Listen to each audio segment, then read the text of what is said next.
serie acerca de la paz del creyente, del autor William Bridge. Considerando todo lo que hemos visto, lo que me llama mucho la atención es cómo este hombre trataba a sus ovejas, a su congregación. Trataba con creyentes que sufrían depresión espiritual. Y cuando me refiero a depresión espiritual, me refiero a depresión, no espiritual, las cosas de Dios. No depresión de una depresión que necesitan ser medicados.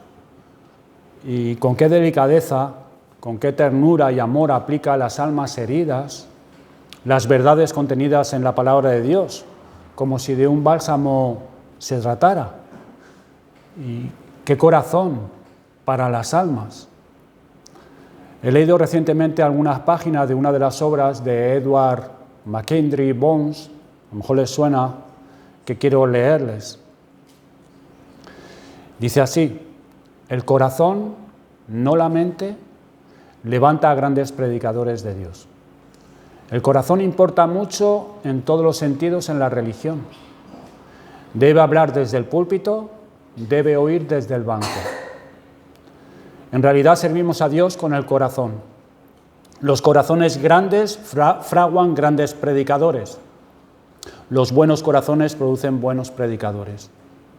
El pastor se une a su pueblo y los gobierna con el corazón. Su grey puede admirar sus dones, estar orgullosa de su capacidad, ser influida momentáneamente por sus sermones, pero su fuerza reside en su corazón. Su cetro es el amor. El trono de su poder es su corazón. El buen pastor da su vida por sus ovejas. La mente no hace mártires. El corazón entrega la vida al amor y la fidelidad. Hace falta mucho coraje para ser un pastor fiel, pero solo el corazón puede proporcionarlo. Hombres de corazón es lo que el mundo necesita para simpatizar con su aflicción, besar sus penas, compadecerse de su miseria y aliviar su dolor. Dame el corazón, pide Dios a los hombres. Dame tu corazón, la gente pide a la gente. Fin de la cita. Oremos que el Señor nos dé pastores con tal corazón, como el de Cristo, y que nosotros podamos dar a Dios lo que nos pide, que es nuestro corazón. Hasta ahora hemos visto que el creyente, hermanos, goza de una paz interior que puede ser interrumpida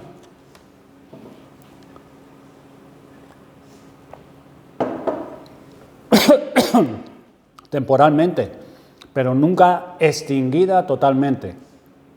Esa paz puede sufrir interrupciones por diferentes motivos. El verdadero creyente, conocedor de la gracia de Dios, puede desanimarse perdiendo la paz y serenidad. Los motivos son por el pecado, por pecados graves, por aflicciones, por tener una gracia débil, como vimos la semana pasada, falta de seguridad, por la tentación, el creyente puede desanimarse mucho, por el abandono por parte de Dios, incapacidad para servir y puede desanimarse por su situación personal. Pero independientemente de cuál sea su situación, no tiene motivos para desanimarse. Leemos en nuestro texto el Salmo 42:11, dice: ¿por qué te abates, oh alma mía? ¿Y por qué te turbas dentro de mí? Espera en Dios. Ahí está la clave. Espera en Dios. Porque aún he de alabarle, salvación mía y Dios mío. Hoy vamos a considerar, hermanos, que a veces el desánimo de los santos, del pueblo de Dios, lo motiva el abandono de las disciplinas espirituales o la falta de éxito en las mismas.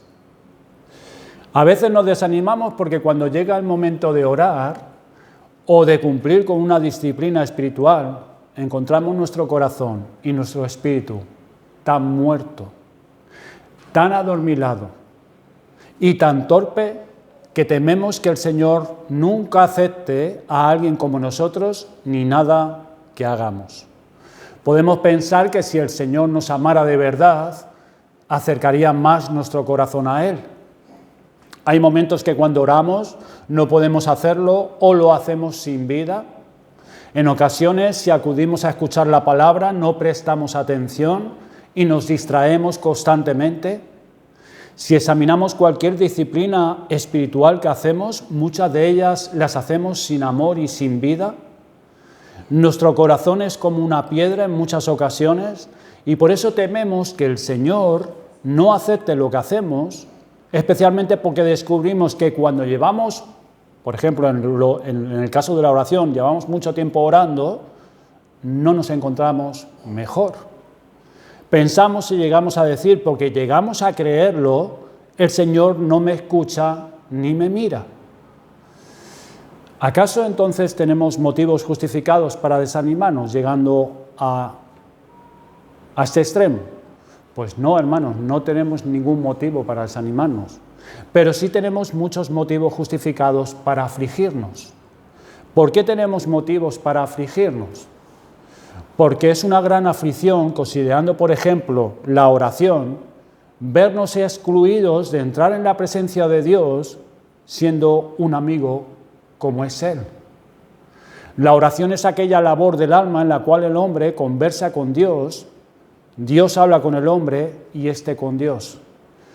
Orar es derramar el alma delante de Dios. No es derramar palabras o fórmulas, sino derramar el alma delante de Dios. Daniel optó por arriesgar su vida antes de perder la oración. La oración es el arma del alma. ¿Acaso no es una pena perder el alma en medio de nuestra guerra espiritual? La oración es el adorno del alma, una excelente pieza de la armadura del cristiano. ¿Acaso no es una gran aflicción, hermanos, carecer de este elemento y hallarse desnudo? La oración es el elemento en el que vive el cristiano. Al igual que el pez vive en el agua, que es su elemento natural, y muere al dejarlo sin ella, el cristiano vive en el elemento de la oración y su corazón muere al dejarlo sin ella. La oración es la proveedora del alma, la que proporciona alimento al alma y a todas sus virtudes. La hembra del pájaro sale a buscar comida para sus crías, que se quedan boquiabiertas en el nido esperando la comida cuando vuelva, y si la matan en el curso de su búsqueda, las crías pronto morirán de hambre. La oración también sale a buscar provisiones para todas nuestras virtudes, que se quedan boquiabiertas esperando recibir alimento de la boca de la oración.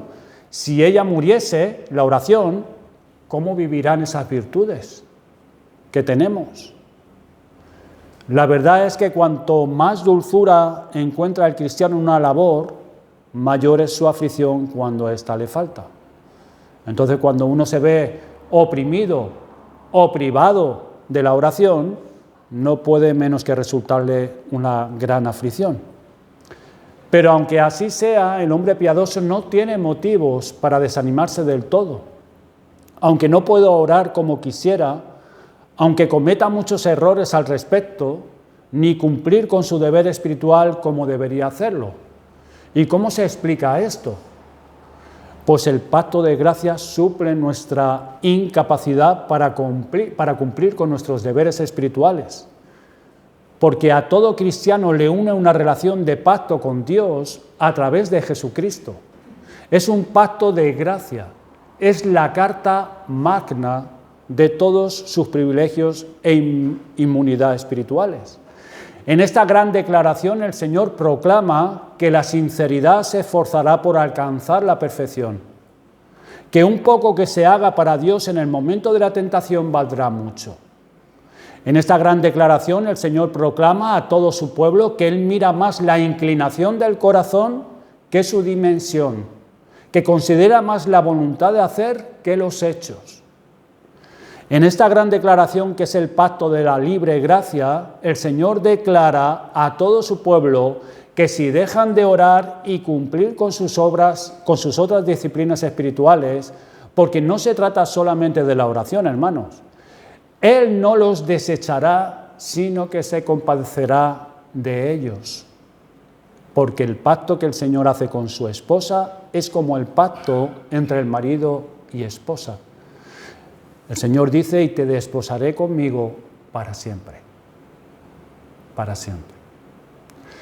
Un hombre no se divorcia de su esposa por cualquier cosa. Tampoco el Señor desechará a su pueblo porque está desposado con él, aunque falle en sus obligaciones.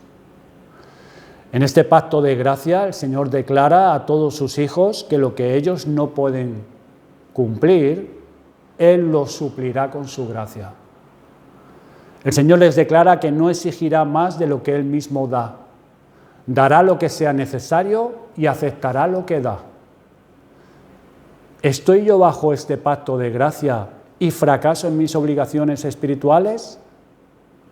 Pero si es verdad que por nuestros errores el Señor se compadece de nosotros en lugar de desecharnos, entonces, hermanos, no tenemos motivos para desanimarnos. Esta es la situación en la que se encuentra todo hijo de Dios.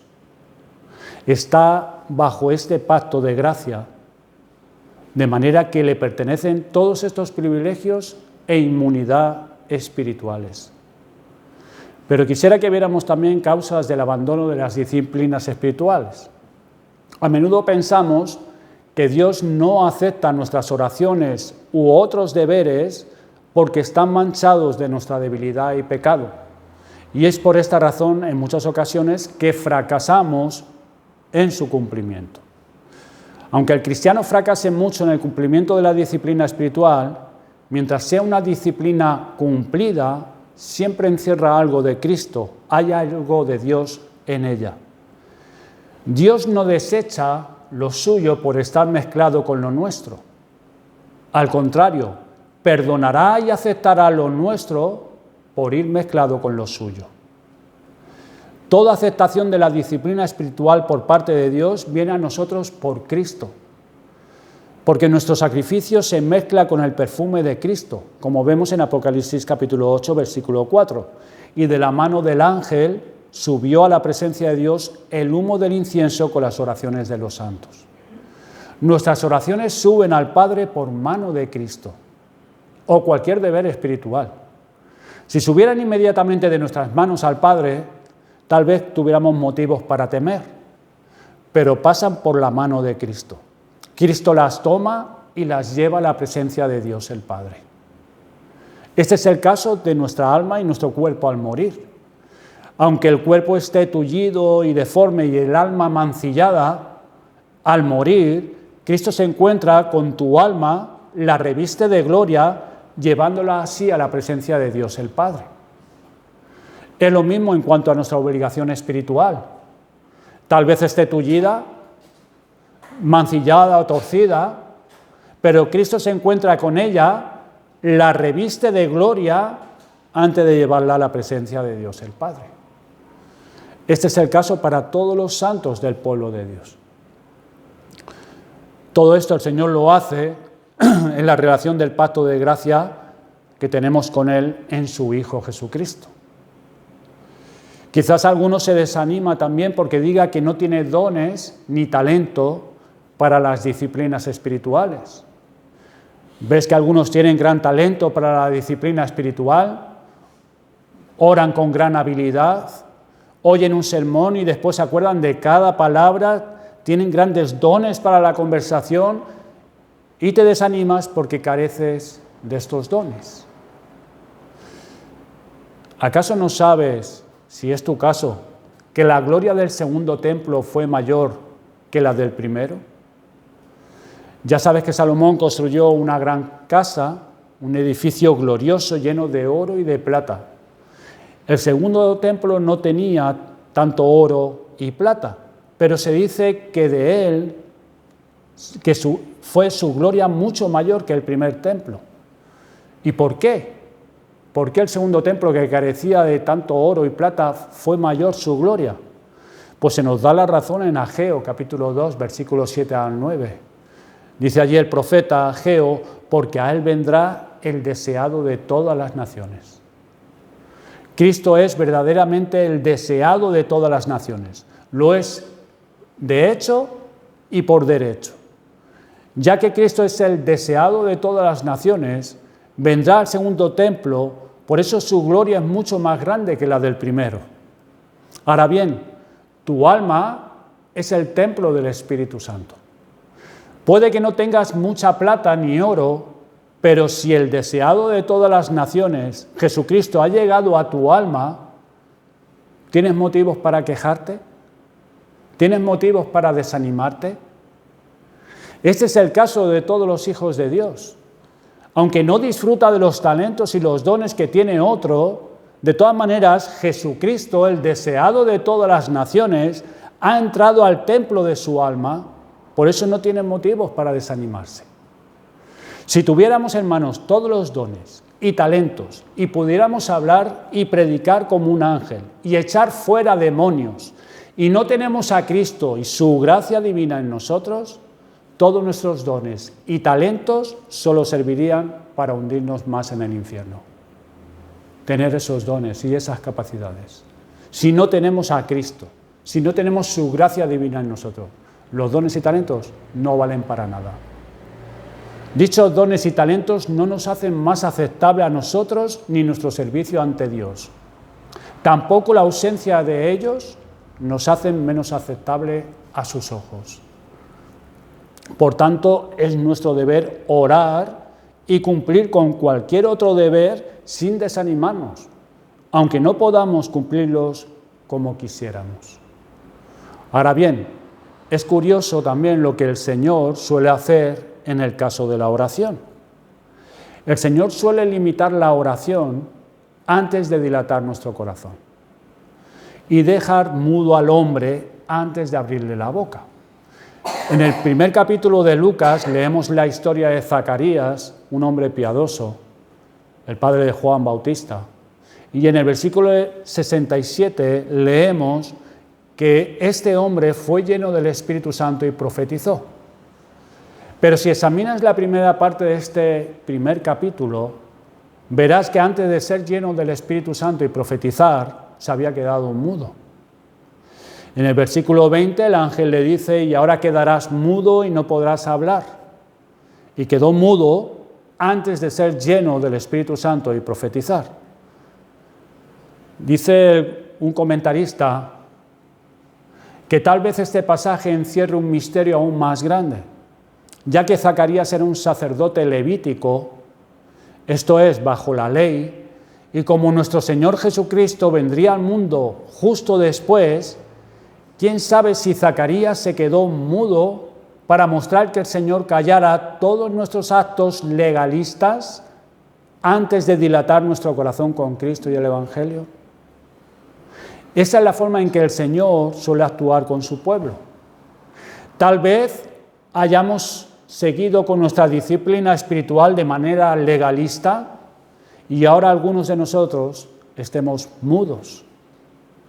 Pero ¿y si Dios quiere revelar más de Cristo a nuestra alma y dilatar nuestro corazón con el Espíritu Santo? ¿Acaso tendremos motivos para quejarnos y desanimarnos por ello? ¿Porque no podamos orar como quisiéramos?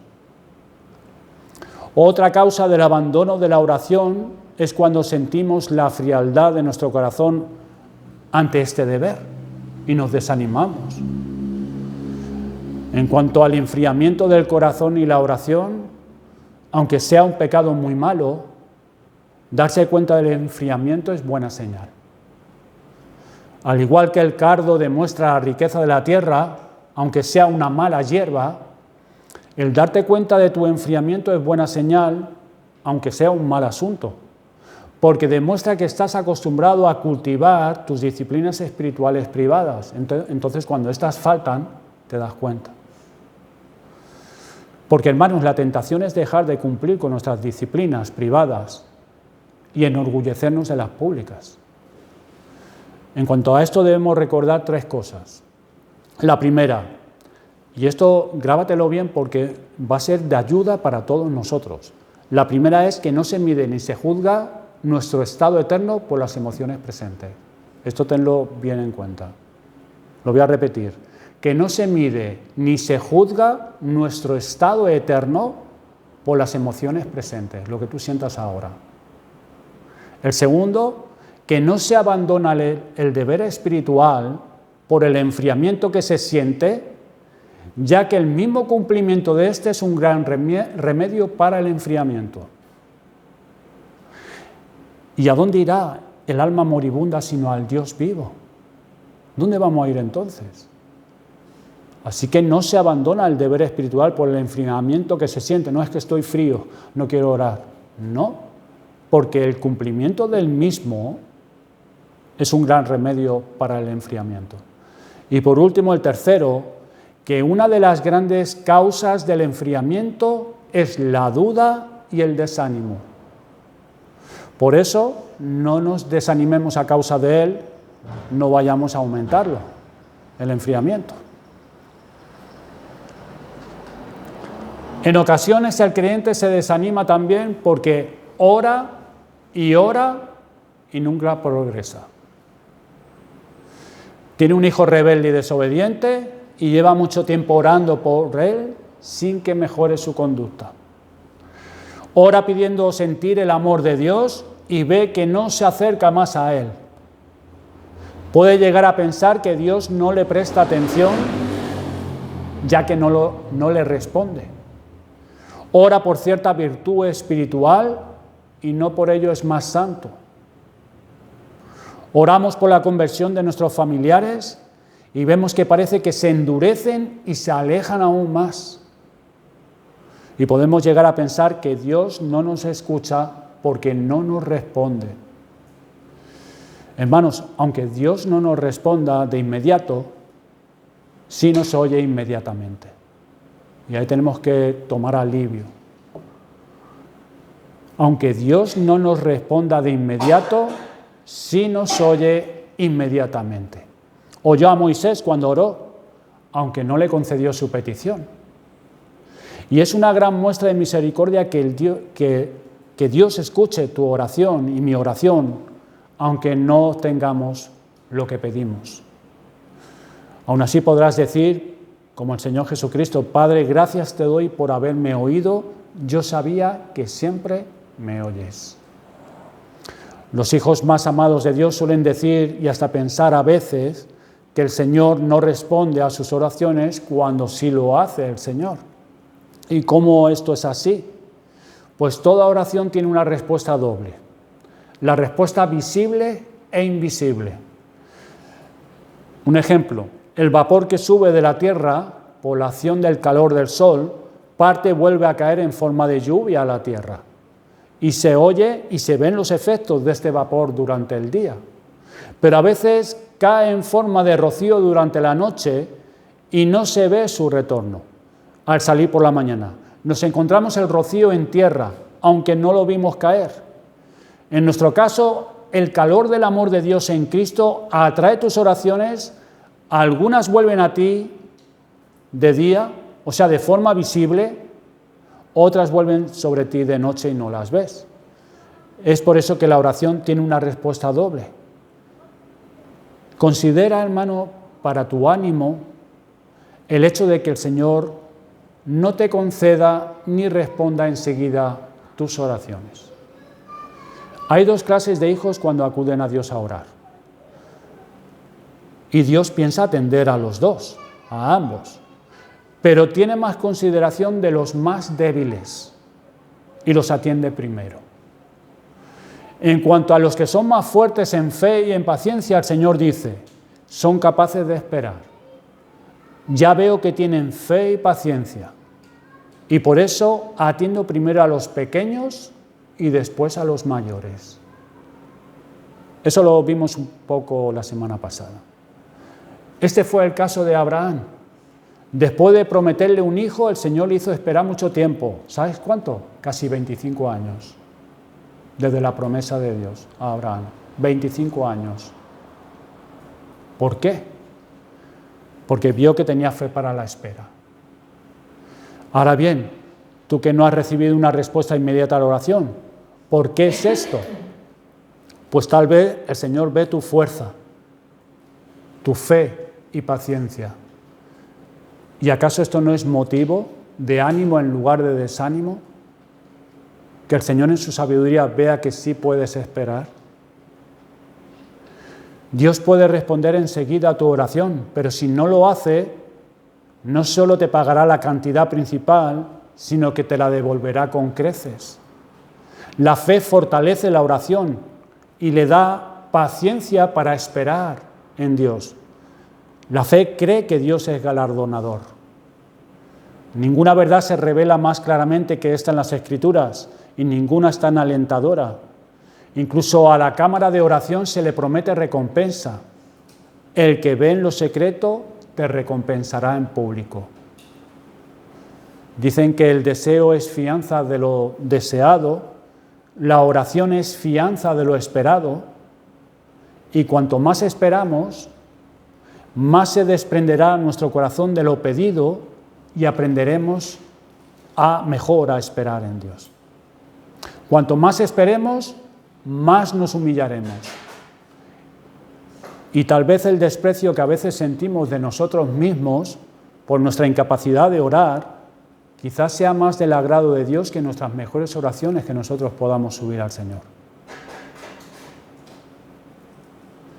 Recuerden al publicano y al fariseo. El que salió del templo justificado fue el publicano, que no se atrevía a alzar sus ojos. Considera el tiempo que ha esperado Dios por ti. Te ha hablado a menudo y tardaste en oírle. ¿Te parece que tarda mucho en responderte cuando has tardado tú tanto en escucharle a Él? Tal vez te hayas olvidado lo que tú has hecho esperar a Dios, pero su misericordia te lo recuerda de esta manera. La paciencia de Dios, al respondernos, nos enseña a nosotros a tener paciencia. ¿Acaso es poca cosa esto? Meditemos en todas estas cosas, hermanos, y estaremos de acuerdo en que hay mucho más motivos de ánimo que de desánimo. Además, si el Señor siempre respondiera a toda petición y deber espiritual cumplido enseguida, te desanimarías. ¿Sabes por qué te desanimarías? Porque irías a las Escrituras y allí verías que Dios no siempre responde enseguida a sus hijos. Sus hijos oran y esperan. Y así trata Dios con sus hijos. Entonces, cuando fueras a las Escrituras y vieras esto, tú dirías, Dios no obra así conmigo. De manera que temerías no ser hijo de Dios. Y esto te desanimaría aún más. Quizá digas que temes que Dios nunca escuchará tu oración porque no te has preparado bien para orar. Es nuestro deber prepararnos, apartar un tiempo para leer y meditar en la persona del Señor, nuestro Padre, y acercarnos en oración después. Pero el Señor es capaz de enviar lluvia sin nube, sin preparativos. ¿No sabes cómo trató Dios con Ezequías? Ezequías oró en 2 de Crónicas 30, Jehová sé propicio a todos aunque no estén purificados según los ritos de purificación. Y leemos en el versículo 20, y oyó Jehová a Ezequías y sanó al pueblo. Somos hombres y mujeres con grandes pasiones, en muchas ocasiones con pensamientos desordenados y conversaciones vanas. Y tememos que el Señor no escuchará la oración que sale de nuestros labios por esas razones. ¿Qué opinas de Elías? Elías oró que no cayera la lluvia. Y no llovió durante 3 años y medio. Y luego oró por lluvia y llovió. Y Santiago nos dice que Elías era hombre sujeto a pasiones semejantes como las nuestras. Hermanos, aunque tengamos pocos dones y talentos, aunque nuestro espíritu y mente en ocasiones se encuentre frío, encogido y muerto, aunque el Señor esconda su rostro y retrase la respuesta a nuestra oración, aunque nuestro corazón no esté preparado en muchas ocasiones, aunque seamos presa de grandes pasiones, a pesar de todo, no tenemos motivos justificados para desanimarnos. ¿Para humillarnos por estas cosas? Sí, pero no para desanimarnos. Considera y medita este hecho, que Dios atienda tus oraciones, aunque no recibas respuesta. que Dios atienda tus oraciones. El Dios eterno e infinito, creador de todo el universo, inclinando su oído a tu clamor. Considera esto, medita en ello, que Dios atienda tu oración. El Dios vivo y verdadero, el eterno, nuestra oración. Qué gran aliento hay aquí para todo corazón abatido que acude a Dios en oración. Aunque estés apagado, encogido y moribundo, acude a Dios en oración. Cuando el cristiano ora, aunque falle mucho en el cumplimiento de su deber espiritual, el Señor se muestra misericordioso y bondadoso. Recuerda su pacto, como leemos en Primera de Crónicas. Él hace memoria de su pacto perpetuamente, haciendo memoria de su pacto. Esto debe animarnos a los santos del pueblo de Dios a cumplir con nuestros deberes espirituales. Tú que tienes poca fe, ¿tienes acaso motivos para desanimarte? ¿Podrás decir por fin a tu alma, ¿por qué te abates, oh alma mía, y por qué te turbas dentro de mí? Ahora bien, ¿qué debemos hacer, hermanos, para fortalecer nuestro corazón ante este desánimo, ya sea por nuestros propios errores o por el retraso de Dios? Pues primeramente, cuidado de no hacer que todo nuestro consuelo dependa ni del don o la virtud del deber cumplido, ni de las respuestas inmediatas. En la medida en que hacemos que todo nuestro consuelo dependa del deber cumplido, nos veremos desanimados en el caso de no poderlo hacer o de no recibir la respuesta inmediata. Cuando Pablo se vio tentado y maltrecho, oró 3 veces. Todos conocemos. Dice en 2 Corintios 12:8, respecto a lo cual he rogado al Señor 3 veces. Esto es, a menudo Pablo oraba al Señor por este mal que tenía. Y al Señor le dio como única respuesta, bástate mi gracia, porque mi poder se perfecciona en la debilidad. Y Pablo prosigue luego, por tanto de buena gana me gloriaré más bien de mis debilidades, para que repose sobre mí el poder de Cristo. Entonces has recibido la misma respuesta que Pablo y puedes gloriarte en esto. Que todo tu consuelo no sea, hermano y hermana, el deber cumplido o que en ocasiones Dios responda inmediatamente a tus oraciones, sino que el Señor te encuentre fielmente esperando en Él. Sea cual sea su respuesta, como si no te responde, que el Señor te encuentre siendo fiel a Él y esperando en Él. No te desanimes, sabiendo que el poder del Señor se perfecciona en tu debilidad. Considera y medita en esta regla seriamente y con frecuencia. La dificultad que tú sientes en muchas ocasiones para orar o cumplir cualquier deber espiritual añade aprobación al deber cumplido. Y cuanto menos haya que endulce tus actos, más dulces son para Dios. A ver, ¿qué quiero decir con esto? El cumplimiento del deber espiritual se asemeja al sacrificio ofrecido por los judíos. Había 2 aspectos en este sacrificio: el sacrificio en sí y la obediencia al ofrecerlo. Cuanto más difícil resultaba al judío ofrecer el sacrificio, por su pobreza u otro motivo, más profunda era su obediencia al ofrecerlo. Cuanta más dificultad había para hacer el sacrificio, más obediencia se ofrecía. Este es el caso del sacrificio evangélico y de todos nuestros deberes espirituales. Consiste en 2 partes: el sacrificio o deber espiritual en sí y nuestra obediencia al cumplirlo. Cuanto más difícil sea el cumplimiento del deber espiritual que Dios requiere de nosotros, mayor será la obediencia a Dios al llevarlo a cabo.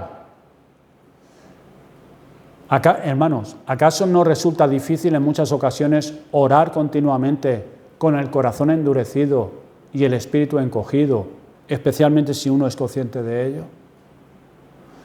Entonces uno podría desesperar y decir, ya no puedo orar más, o no puedo orar así. ¿No resulta difícil perseverar en la oración cuando uno cree que Dios no oye porque tarda en responderle? En ese caso uno suele decir, ¿para qué orar más si Dios no me escucha? Pero si oras y llevas a cabo tus disciplinas espirituales en esta situación, por eso mismo tu obediencia es más aceptable. ¿Lo entienden? Recordar esta regla te animará al cumplimiento de la disciplina espiritual y evitará que te desanimes. La dificultad añade aprobación a la disciplina espiritual, y cuanto menos haya que endulce tus actos, más dulces son para Dios. Y por último, todos debemos aprender a dejar el resultado eventual de nuestros asuntos espirituales con Dios para no desanimarnos en el cumplimiento de la disciplina espiritual. Dejar el resultado en las manos de Dios. La palabra de Dios se cumplirá y Dios mismo lo ha dicho. El Señor ha dicho en el Salmo 55, versículo 22, echa sobre Jehová tu carga y Él te sustentará, no dejará para siempre caído al justo. En el hebreo original, en vez de carga, dice don. Entonces sería, echa sobre Jehová tu don. Un comentarista dice al respecto, lo que quieras que el Señor te dé, échalo sobre el Señor. Si oras por una virtud determinada o por un don, échalo sobre el Señor y déjalo en sus manos. Algunos oran por el don del Espíritu, por un don, del Espíritu. Otros por el perdón de pecados. Otros oran por sentir el amor de Dios. Otros oran para crecer en la gracia o por el consuelo de su alma abatida. Sea lo que fuere, la virtud o don por el que oras, debes echarlo sobre el Señor. Muchos saben dejar las cosas externas en las manos de Dios, pero no comprenden cómo dejarle los resultados de la oración y sus asuntos espirituales.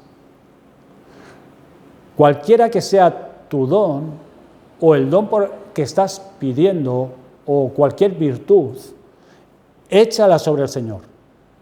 Deja en sus manos los resultados eventuales de tus asuntos espirituales.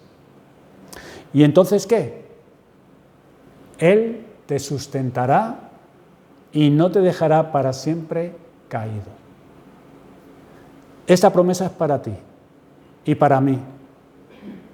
Y se cumplirá cuando tú eches tu don sobre el Señor. Esa es la promesa. Déjalo todo en las manos de Dios. Ora, cumple con tus disciplinas espirituales y deja los resultados con Dios. Y el Señor cumplirá sin falta lo que ha prometido. Te sostendrá y aunque ahora quizás te veas conmovido, no te dejará para siempre caído. El Señor levanta a su tiempo al caído. Por eso dice que no dejará para siempre caído al justo, a aquellos que ya han sido justificados y también a aquellos que están buscando ser justificados. No lo dejará para siempre caído. Quiero terminar con unas palabras para aquellos que piensan que son salvos y no lo son, y para aquellos que sí están buscando sinceramente ser salvos del pecado. Las personas no acuden ni preguntan sinceramente ¿qué haremos?, hasta que no estén cargadas y cansadas, aguijoneadas por su conciencia y hastiadas del pecado. Antes de que puedan acudir a Cristo, deben verse a sí mismas como muertos. No pienses que tus oraciones, tus lecturas, los sermones que escuchas, tus confesiones o tus propósitos de enmienda pueden curarte. Es preciso recurrir a estas cosas, pero estará perdido el hombre que deposita su confianza en ellas. Eres un hombre perdido si esperas escapar del naufragio por otra tabla de salvamento que no sea Jesucristo. Debes renunciar a todo lo que has aprendido, a tu propia sabiduría, a tu propia justicia, a tus propias fuerzas y arrojarte plenamente a Jesucristo, o bien no tendrás escapatoria. Mientras confíes en ti mismo y partas de tu propia justicia y deposites tu confianza en la carne, no acudirás a Cristo para tu salvación. Así que esfuérzate, pues, en poner todos tus pecados ante ti. El hombre debe examinar todos sus pecados y permitir que su espíritu escudriñe diligentemente.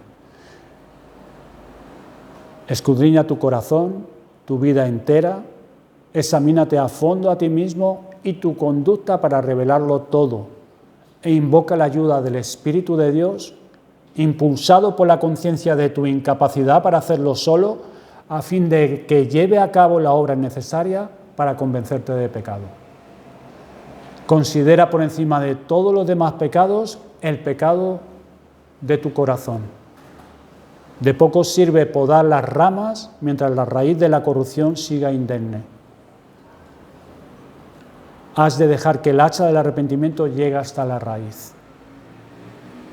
Estudia lo profunda y permanente que es tu contaminación natural, lo universal que es, hasta que clames contra ese cuerpo de muerte.